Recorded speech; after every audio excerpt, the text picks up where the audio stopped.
Hello everyone, welcome back on my YouTube channel AG medical.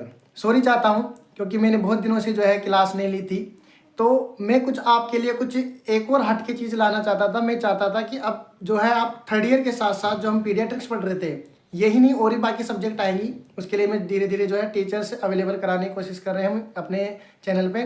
तो अभी जो हम पीडियाट्रिक्स पढ़ रहे थे, उसी पीडियाट्रिक्स में अब से जो है हम नॉर्सेट पॉइंट ऑफ व्यू से भी देखने वाले हैं। यानी कि पहले जो है हम ओनली थर्ड ईयर पे फोकस कर रहे थे, अब थर्ड ईयर प्लस उसी के साथ उन्हीं टॉपिकों को हम नॉर्सेट पॉइंट ऑफ व्यू से भी देखेंगे। तो अब से जो आपको कंटेंट प्रोवाइड कराया जाएगा एडी मेडिकल पर, वो नॉर्सेट प्लस अपना कॉलेज लेवल दोनों का होने वाला है। इसके बाद जो भी टॉपिक अब आप पढ़ोगे उसके आपके नॉर्सेट के जो क्वेश्चन है वो भी अच्छे से सॉल्व हो जाएंगे। तो हमने जो लास्ट पीडियाट्रिक्स में पढ़ा था वो पढ़ा था एप्गार स्कोर, जिसमें हमें केयर ऑफ न्यूबॉर्न अपना टॉपिक चल रहा था, उसमें हमने एप्गार स्कोर लास्ट पढ़ लिया था। अब अपना इसका जो है एक रहता है अपना last topic routine care of newborn. ठीक है, यानी कि जो केयर हमने की थी वो पहले हमने इनिशियली केयर कर ली जो अपने इंपॉर्टेंट थी। अब जो रूटीन केयर करने वाले हैं आगे की, जो उतनी ज़्यादा प्रायोरिटी बेस पे नहीं है लेकिन करनी जरूरी है, तो वो जो है हम आगे करते हैं। ठीक है, तो अपना जो टॉपिक होगा आज का वह है रूटीन केयर ऑफ न्यूबॉर्न। ठीक है, तो अपनी जो हेडिंग रहेगी वो है रूटीन केयर ऑफ न्यूबॉर्न। ठीक है, तो हमने जो है इमरजेंसी जो केयर कर चुके थे, अब हमने क्या करना है आगे रूटीन केयर करनी है। उसमें जो अपना पहला जो अपने को केयर करना है वो है अपना ड्राई द बेबी।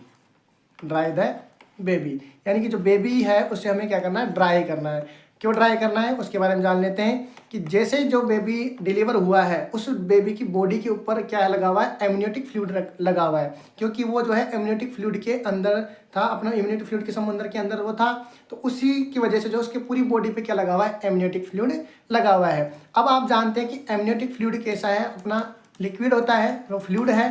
तो ये जो फ्लूइड है ये क्या होगा, इवापोरेट होगा।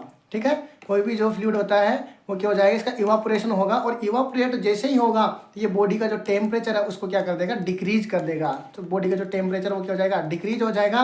और अगर बॉडी का टेम्परेचर डिक्रीज हो गया तो अपना जो बेबी है उसे क्या हो जाएगा, हाइपोथर्मिया की कंडीशन देखने को मिल जाएगी। ठीक है, अगर उसको हाइपोथर्मिया हो गया तो बहुत सारे कॉम्प्लिकेशन देखने को मिल सकते हैं। तो उस कंडीशन से बचने के लिए हमें उस बेबी को क्या करना है, ड्राई करना है। क्लियर बात है, एमनियोटिक फ्लूइड लगा हुआ है, उस एमनियोटिक फ्लूइड एवापोरेट होगा, एवापोरेट होते ही हमें तुरंत क्या होगा, हमें जो अपना बेबी है उसका हाइपोथर्मिया हो जाएगा। क्योंकि आप भी जानते हो कि अपनी जो बॉडी है, जब अपनी बॉडी को हीट लॉस करना होता है तो पसीना निकालती है, पसीना इवापोरेट होता है, तब जाके अपना बॉडी का जो है टेम्परेचर मेंटेन होता है। आगे हम इसके बारे में पढ़ने वाले हैं। ठीक है, तो उसी कंडीशन के लिए हम बेबी को हाइपोथर्मिया से बचाने के लिए क्या करेंगे, बेबी को ड्राई करेंगे। अब बात आती है कि बेबी को ड्राई करते हैं कैसे ड्राई किया जाएगा उसे। तो ड्राई करने के लिए जो अपना हॉस्पिटल होगा, ठीक है, जो अपना वार्ड है वहाँ पे अपने पास दो क्या होंगे, टावल होंगे। ठीक है, जो पहले से कैसे होंगे, प्री वार्म्ड होंगे, प्री वार्म्ड टावल होंगे। ठीक है, स्टरलाइज टावल होंगे और प्री वार्म्ड होंगे, पहले से थोड़े से क्या है, गर्म है। अपना जो टेम्परेचर है एनवायरमेंट कुछ जगह का जो टेम्परेचर उससे थोड़ा सा क्या होंगे, प्री वार्म होंगे, पहले से गर्म होंगे, ताकि जो है बेबी का हीट लॉस ना हो सके। अब एक जो टावल होगा उससे तो आपको बॉडी को अच्छे से क्या करना है, क्लीन करना है, बिल्कुल अच्छे से साफ करना है। और जो दूसरा टावल होगा उससे अपने को क्या करना है, बेबी को कवर करना है। इस प्रकार से आपको क्या करना है, पहले अपना रूटीन केयर देनी है, ड्राई द बेबी बॉडीज। ठीक है, अब इसके बाद में आती है सेकेंड जो केयर आएगी। ठीक है, अपनी जो सेकेंड केयर है वो है अपना clean the eyes of baby. ठीक है, जो बेबी की जो आइज है उन्हें हमें क्या करना है, क्लीन करना है। क्योंकि जो बेबी था वो एमनियोटिक फ्लूइड था, और वो जो है अपनी जो मदर है उसके पेल्विस से होता हुआ बाहर आया है। तो उस जगह क्या हो सकता है कि जैसे ही वो पेल्विस से होता हुआ आएगा तो जो मदर की जो पेल्विस होती है, वेजाइनल होती है, उसमें बहुत सारे बैक्टीरियाज होते हैं, बहुत सारे माइक्रो ऑर्गेनिज्म होते हैं। अब जो माइक्रो ऑर्गेनिज्म है, जब वहाँ से बेबी डिलीवर हुआ तो वो जो माइक्रो ऑर्गेनिज्म है वो बेबी के बॉडी में एंटर कर सकते हैं, और एंटर का जो एक पोर्टल है वो क्या है, आइज है। ठीक है, तो आइज के थ्रू जो है वो बेबी की बॉडी में जा सकते हैं। तो उस कंडीशन में हम उसको इन्फेक्शन से बचाने के लिए हमें क्या करना पड़ेगा, आइज को क्या करना पड़ेगा, क्लीन करना पड़ेगा। पहली बात तो ये हो गई। ठीक है, दूसरी बात, उस जो था वो बेबी था वो एमनियोटिक फ्लूइड था, एमनियोटिक फ्लूइड के अंदर था वो, तो वो जो एमनियोटिक फ्लूइड है वो उसकी आंखों में क्या हो सकता है, लगा हो सकता है। तो उससे हमें आंखों को क्लीन करना पड़ेगा। ठीक है, अब बात आती है कि आंखों को क्लीन कैसे किया जाए। तो आंखों को क्लीन करने का जो पैटर्न है वो क्या होने वाला है, पहली बात तो आपको क्या करना है, सिंगल गोज पीस लेना है। ठीक है, single goes piece. Single goes piece किसके लिए? पर आई के लिए, यानी एक आँख के लिए आपको सिंगल लेना है, दूसरी आँख के लिए आपको सिंगल लेना है। या ऐसा नहीं है कि एक गोज पीस लिया इसी से उसको साफ कर दिया, दूसरी आँख को भी उसी से साफ कर दिया, ऐसा नहीं है। हमें जो है एक आँख के लिए सिंगल गोज पीस लेना है, दूसरी आँख के लिए भी सिंगल गोज पीस लेना है, ठीक है। तो इससे जो आप जानते हो कि गोज पीस किसके बने होते हैं? कॉटन के, पहले से वो स्टलाए होते हैं। तो हमें जो है दोनों के लिए सिंगल सिंगल गोज पीस लेना है। तो ठीक है, हाथ में हमने गोज पीस ले लिया। अब बेबी को आपको क्या करना है? आंखों को क्लीन करना है। तो क्लीन करने का पैटर्न क्या हो सकता है? तो जो क्लीन करने का जो पैटर्न है, ठीक है, मेथड है, वो क्या हो सकता है? तो आपको क्या करना है? बेबी का जो क्लीन करने का पैटर्न है वो इनर कैंथस से आउटर कैंथस की तरफ जाना है, ठीक है। कैंथस जानते हो? तो अपनी मान लो जो ये आइज है, तो आइज की ये मान लो ये नोज है, ठीक है, ये भी एक आइज हो गई इस साइड में। तो जो नोज के पास वाले ये वाले जो पोर्शन होते हैं इनको बोलते हैं कैंथस, ठीक है। इसे बोलेंगे इनर कैंथस, और आउट साइड में जो है इनको क्या बोलेंगे हम? आउटर कैंथस, ठीक है। तो हमें जो गोज पीस से बेबी की जो आंखें क्लीन करनी है वो क्या करना है? इनर टू आउटर जाना है, यानी यहाँ से लेते हुए बाहर की तरफ लेके जाना है। सिंगल गोज पीस इसके लिए हो गया। दूसरा जो है इनर से कहाँ जाना है? आउटसाइड की तरफ जाना है। और इस प्रकार से हम क्या करेंगे? उस इन्फेक्शन अगर कोई कंडीशन है या कुछ भी चीज़ है और इम्यूनिटी फ्लूइड को इस प्रकार से आउटर की साइड निकाल देंगे। क्लियर बात हो गई यहाँ तक? तो ये बात हो गई अपना सेकेंड रूटीन केयर हो गया, ठीक है। अब बात करते हैं थर्ड रूटीन केयर की। थर्ड रूटीन केयर में हमें क्या करना है कि बेबी को क्या करना है? ऐसे खुला तो रख नहीं सकते, हमने जो पहले हमने क्या कर दिया है, उसको पूरा जो है टॉवल से ढक दिया था और आंखें क्लीन कर दी है। थर्ड जो रूटीन केयर है, थर्ड रूटीन केयर के अंदर हम क्या करेंगे? उसका जो हेड है उस हेड को भी क्या करेंगे? कवर करेंगे, ठीक है। हमने जो है टॉवल लगाया था पूरी बॉडी पे, आंखें साफ कर दिया, जो अपना उसका हेड पोर्शन है उसे क्या करेंगे? कवर करेंगे। क्यों कवर करेंगे? ध्यान से सुनना। क्योंकि जो बेबी का जो हेड है, हेड जो पोर्शन होता है, ठीक है, वो क्या होता है? लार्ज होता है। किसकी तुलना में? एडल्ट की तुलना में। आपने देखा होगा बेबी का जो हेड है वो क्या होगा? लार्ज होगा। कितना एरिया होता है वो? बॉडी का कितना एरिया कवर करता है? वो 25% एरिया कवर करता है। मान लो बॉडी का 25% जो भाग है वो क्या है? खुला है। तो यहाँ से खुला है तो वो क्या हो सकता है? हीट लॉस होने के चांसेज यहाँ से ज़्यादा रहेंगे। तो इस वजह से हाइपोथर्मिया से बचाने के लिए हमें हेड को भी क्या करना है? कवर करना है। और हेड को कवर करने के लिए क्या आती है? हेड केप आती है। उस हेड केप से बेबी का हेड भी क्या करना है? कवर करना है, ताकि जो बॉडी है उससे हीट लॉस ना हो सके। तो हीट लॉस से प्रिवेंट करने के लिए आपको क्या करना है? हेड को क्या करना है? कवर करना है। क्लियर बात हो गई? तो अपना जो अगला इंटरवेंशन होने वाला है उस इंटरवेंशन में अपने को क्या करना है? बेबी को करवाना है ब्रेस्ट फीडिंग, ठीक है। बेबी को क्या करना है? ब्रेस्ट फीडिंग करवाना है। आप सब जानते हो ब्रेस्ट फीडिंग क्या होती है? कि जो माँ है उसको बेबी को आपको दे देना है और वो जो है उनका स्तनपान कराएगी, यानी कि ब्रेस्ट फीडिंग स्टार्ट करवाएगी। अब यहाँ पे बात आती है कि ब्रेस्ट फीडिंग आपको करवानी है तो बेबी को कितनी देर में ब्रेस्ट फीडिंग करवा दिया जाए? तो आपको बेबी को कितनी देर में ब्रेस्ट फीडिंग करवानी है? 1 घंटे के अंदर अंदर आपको क्या करवानी है? ब्रेस्ट फीडिंग करवाना स्टार्ट करवा देना है, ठीक है। अब यहाँ पे बात आती है कि बेबी जो है वो 2 प्रकार से डिलीवर होगा। हो सकता है उसकी नॉर्मल डिलीवरी हो या फिर हो सकता है उसकी सीजेरियन डिलीवरी हो सकती है। तो दोनों ही कंडीशन में आपको क्या करना है? जो ब्रेस्ट फीडिंग है वो कितनी होनी चाहिए? 1 घंटे के अंदर अंदर आपको प्रोवाइड करवानी है। तो ब्रेस्ट फीडिंग का जो टाइमिंग है वो 1 घंटे के अंदर अंदर आपको ब्रेस्ट फीडिंग देनी है। नेक्स्ट जो इंटरवेंशन आता है अपना 6 इंटरवेंशन, वो है आई प्रोफाइलैक्सिस, ठीक है। जानते हो प्रोफाइलैक्सिस क्या होता है? आई प्रोफाइलैक्सिस। प्रोफाइलैक्सिस क्या होता है कि बीमारी हो उससे पहले हम क्या कर दें? उसको प्रिवेंट कर ले। तो ये क्या कहलाता है? प्रोफाइलैक्सिस कहलाता है। अभी मैंने बताया आपको कि जो बेबी है वो वेजाइनल कैनाल के थ्रू क्या हुआ है। तो वेजाइनल कैनाल के अंदर जो मदर की जो वेजाइनल कैनाल होती है उसमें बहुत प्रकार के क्या होते हैं? बैक्टीरिया या फिर बहुत सारे माइक्रो ऑर्गेनिज्म पाए जाते हैं। वो आई के अंदर एंटर कर सकते हैं, क्योंकि आई जो है एक लार्ज पोर्टल एंट्री पॉइंट अपना बॉडी में जाने का, ठीक है। तो आई में क्या हो सकता है? इन्फेक्शन हो सकता है। आई के थ्रू इन्फेक्शन अंदर बॉडी में जा सकता है। तो इसके लिए हम क्या करेंगे? आई प्रोफाइलैक्सिस का प्रयोग करेंगे, यानी कि ऐसे इन्फेक्शन होने से पहले हम इसको क्या करवाएंगे? बचाएंगे। तो क्या करेंगे? आई के अंदर हम क्या डालेंगे? ऑइंटमेंट डालेंगे, क्रीम लगाएंगे, क्या करेंगे? तो हम क्या करेंगे? इसमें ऑइंटमेंट का यूज करेंगे, ठीक है। ऑइंटमेंट का क्या करना है? अपने को यूज करना है। और जो ऑइंटमेंट है उसका नाम क्या है? एरिथ्रोमाइसिन।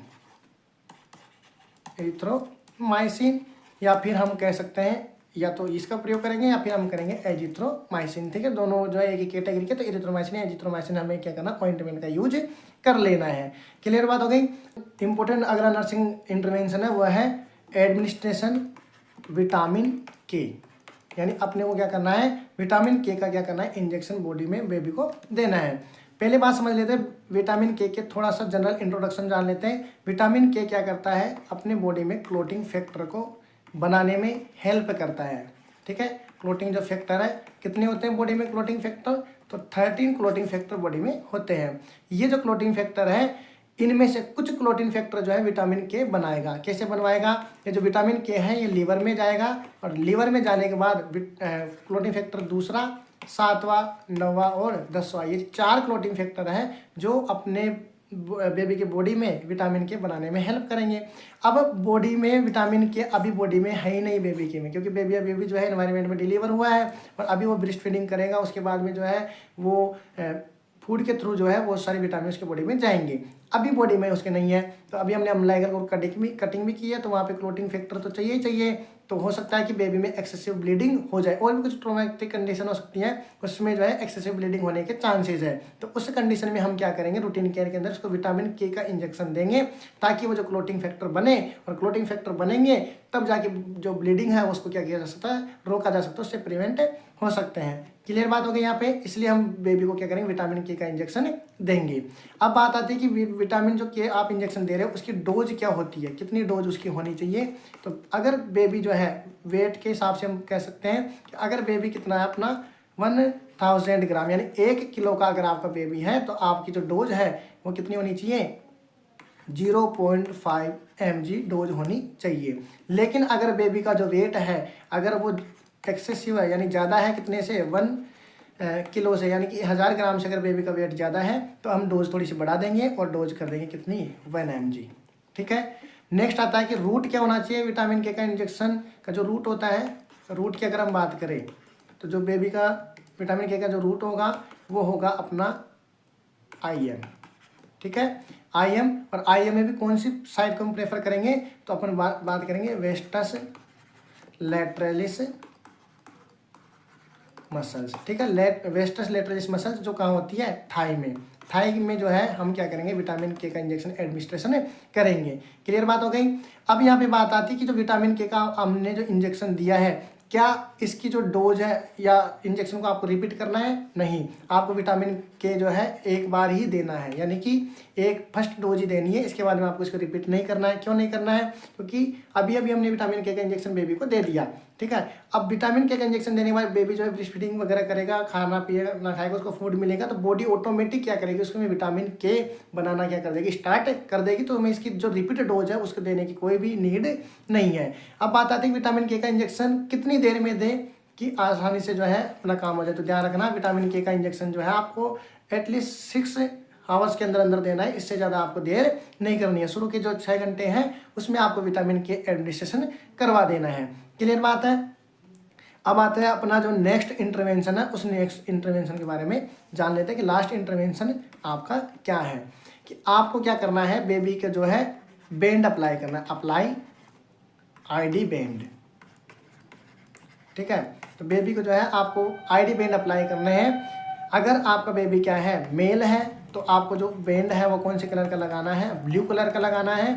और अगर आपका जो बेबी है फीमेल है, फीमेल अगर बेबी है, तो उसे जो है फीमेल को कौन सा कलर पसंद होता है, पिंक कलर, तो आपको जो है पिंक कलर का है उसको ID बैंड लगाना है। उस ID बैंड के ऊपर जो है सारी इन्फॉर्मेशन होगी, बेबी की टाइमिंग, एज की टाइमिंग क्या है, इसके अलावा उसकी जो मदर्स का नेम क्या है और उसके जो सेक्स क्या है, वो सारी जो भी इन्फॉर्मेशन है वो बैंड पे होगी। और बैंड के कलर आपको इस प्रकार से रखना है, मेल का कलर आपको रखना है ब्लू और फीमेल का कलर रखना है आपको पिंक कलर रखना है। नेक्स्ट हम बात करते हैं, नेक्स्ट जो इंटरवेंशन अपना सेकेंड लास्ट इंटरवेंशन है, इसमें हमें क्या करना है कि बेबी को क्या करना है, आपको वैक्सीन्स देनी है।